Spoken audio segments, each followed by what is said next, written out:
and for the concept of government that answers for the people, by the people, and not the other way around.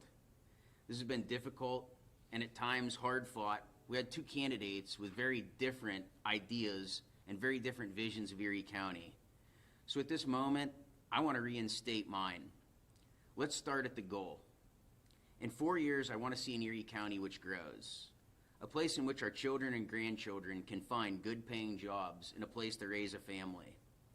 I see an Erie County with a balanced budget, free of wasteful spending, and focused on caring for those that are most in need, and helping to keep those same people getting back into the workforce, back into good paying jobs with a solid roof over their heads, dignity and a good paying job, safe neighborhoods, and a sense that anything's possible if we try.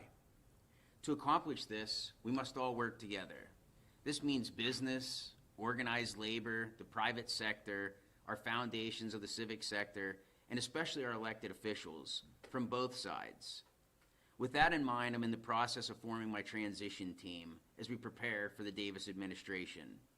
This will mean working with all sides and all parties and seeking the counsel of people who aren't afraid to disagree with me. I'm not seeking a council of yes men. Those that want to disagree when they see things differently, it's the only way to make this work. The only way to make this work is to be a listener as well as a leader. It means most of all being open, honest, and putting the partisan politics aside. It means focusing on the practical solutions. It's been a hard fight. It's been a long campaign.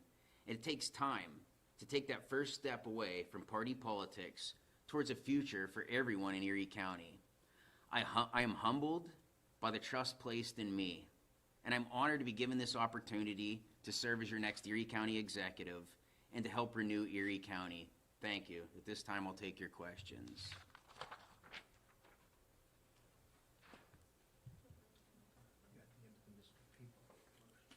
Right. Let's talk a little bit yesterday and today, very close race. What are you going to do in your leadership team and throughout your time as county executive to gain the trust from the people who might have voted for Tyler Titus to see your values and your plan for the Erie County?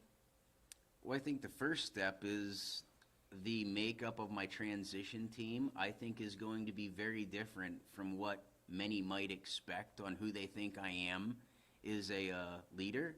So I look forward to unveiling that in the future, to show a transition team that's representative truly of our population, our entire population. I think realistically a leader, the only thing you can do is serve every day. Much like either being in the military or a business owner or anywhere else in life, you gain trust with every act of every day and every decision. And that's how I intend to lead. There are no gimmicks. There are no got ya moments. It's just honest, hard work, and everybody working together to collaborate. And I think we're going to have a totally different Erie County in 4 years. And hopefully for those 28,000 people that voted for my opponent, that they all feel that they also have a voice and a place at the table. And that's my goal. Thank you.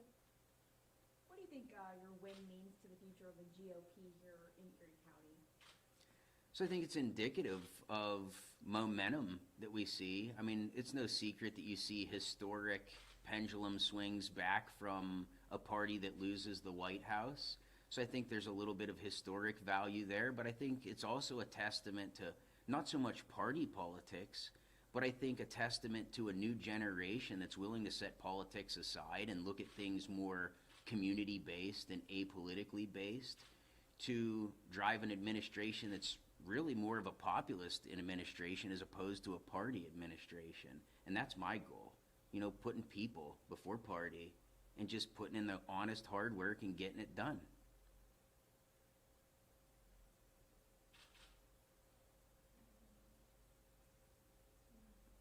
Any other questions? We'll ask one more question here for today. What do you think really got you this victory today? What do you think was the key ingredients, if you will? People. Those that believed in me, from the donors, Roger Richards, that stepped up to make the local funding. There's a lot of donors that stepped up locally. We raised the vast majority of our money here in Erie County against out-of-state dollars and out-of-state agendas. You know, if that doesn't show that you can get donations across all aisles, volunteers across all political parties and ideologies, it comes down to my staff, it comes down to the volunteers, it comes down to the people. I wouldn't be standing here if it wasn't for all those folks, so I thank them from the bottom of my heart. If elected, I mean, I guess I shouldn't say if elected anymore at this point. When you take office, what are some of the first things you'd like to address? So, you know, like I've said this all along, I'm not waiting. You know, we had the Economic Development Summit this past month, so we've already got work groups out there, you know, across the region, across Ohio, Pennsylvania, and New York. We have those work groups going. We've got our transition team, you know, just about to be set. You know, we've got our chairs, our vice chairs that we're going to release here probably later this week. And we're just going to hit the ground running. You know, today's the first day of the Davis administration, and it's a culmination of 5 years of hard work. I think we need to focus on economic development, you know, really getting our economy going again, putting people back to work in good paying jobs.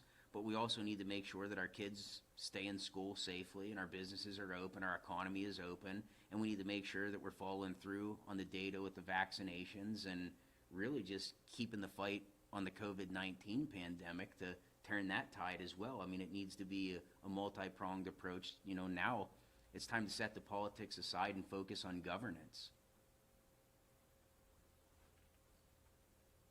That's all the questions I have. All right, we thank you all for coming. Press conference?